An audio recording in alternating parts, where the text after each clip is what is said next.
The Los Angeles Regional CBRNE project is designed to save lives and protect property by providing near real-time, vetted emergency management information to the responder community. CBRNE integrates existing chemical, biological, radiological, nuclear, and explosive sensors, consolidates their data, and delivers information over shared open standards to remote integrated display software. For its Los Angeles deployment, data from multiple regional agencies' instruments is acquired through wireless connections. This wireless detection system is comprised of an off-the-shelf meter coupled to a Wi-Fi transmitter, relaying data through a cellular gateway, reproduced and integrated with other alert information, utilizing the DHS Common Alerting Protocol. Using this standard, multiple vendors easily integrated the CBRNE data into a variety of situational awareness and reporting tools. Welcome to the CBRNE program Milestone Webcast. We're here live at the Los Angeles Emergency Operations Center, which is the center point for emergency management here in the City of the Angels. Today we've come to this impressive facility to talk about CBRNE. Integrated chemical, biological, radiological, nuclear, and explosives detection. Our web audience out there consists of emergency managers and first responders from local, state, and federal government agencies, public health and healthcare professionals, policy and decision makers, military personnel, and private sector representatives, including infrastructure holders, industry, and research partners. Thank you all for being with us today. So what is CBRNE? How does it help officials with incident prevention, response, and mitigation? How has CBRNE been developed, tested, and used here in the Los Angeles area? And finally, how can you apply this capability and the lessons learned to your own region? With the help of our live guests today and some videos, we're going to explore these issues. Among other guests, we have with us today Teresa Lustig, who's the program manager for the CBRNE program at the Department of Homeland Security's Science and Technology Directorate. So, Teresa, in a simplified view, what this program is it takes readings off of commercial sensors and puts the meter readings onto a common platform so that everybody can access them. All the people, the emergency responders, can access these. This can include individual response teams, county level, state level, even national level resources, being able to push meaningful information out to expert resources. I mean, it's more than an ideal. I mean, this is a fundamental necessity. Many things in today's high-tech world, it's kind of surprising that this is not already in place.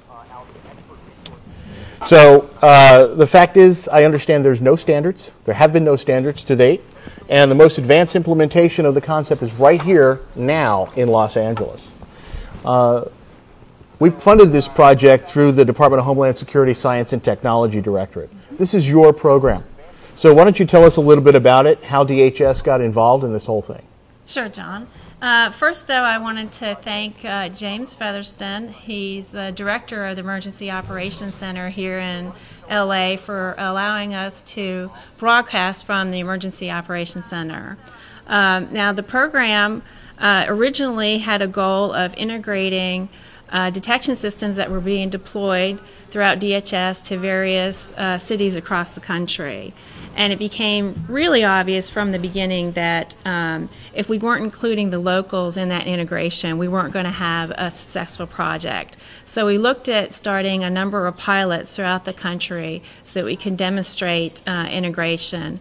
And in our survey of cities, we found that LA was very progressive in how they were going about doing integration in their own city. And so we chose them for their progressive ideas. It also became very obvious in the program that if we were not using their existing equipment with their existing emergency management systems, that we were setting ourselves up for failure. So what we did had to be used with whatever was already in place with their grant funds. So we turned to our standards office within Science and Technology Directorate to look at standards that were emerging in emergency management to see how we could leverage those for this program.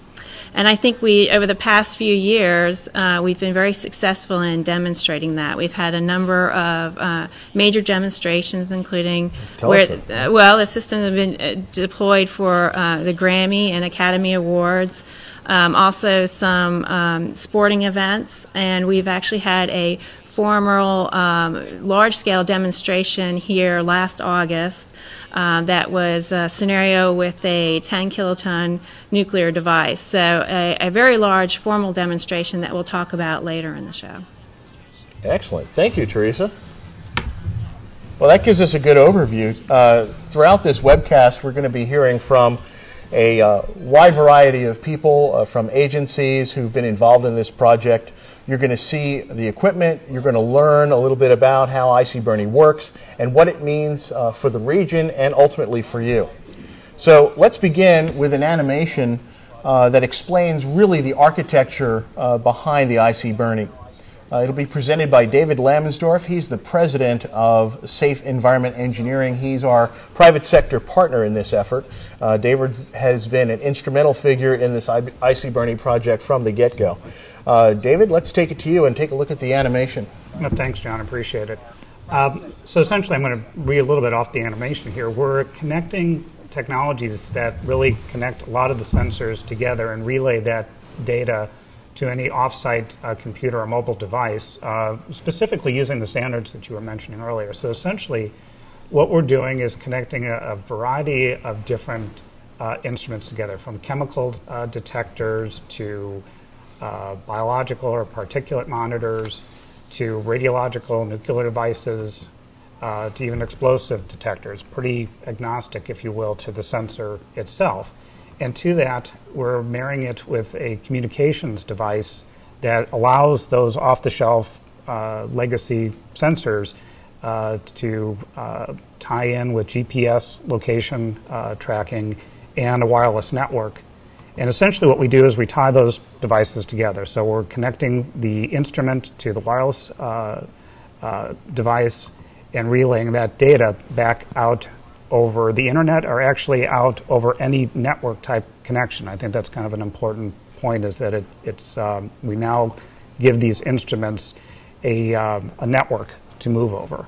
And once we've accomplished that, we're essentially, as live readings are taken, they're displayed instantly back with a subject matter expert at a remote location. So we're taking that meter reading and showing it like in the back of a hazmat truck or at a subject matter expert location.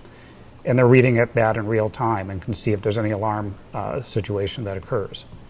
And then once we get that data, we're distributing it via the standards to offsite servers that are routing and formatting that data into this CAP format, this standards format that we'll get into a little bit later, and then sharing it with a bunch of different applications that remote subject matter experts are using. So we're looking at devices that create it, look at plume models, integrated into sensor data into local maps or national maps, federal systems, or even national or local GIS tools. So a variety of different tools that are using the data in this structured standards format. Thanks. Excellent. Thank you, David.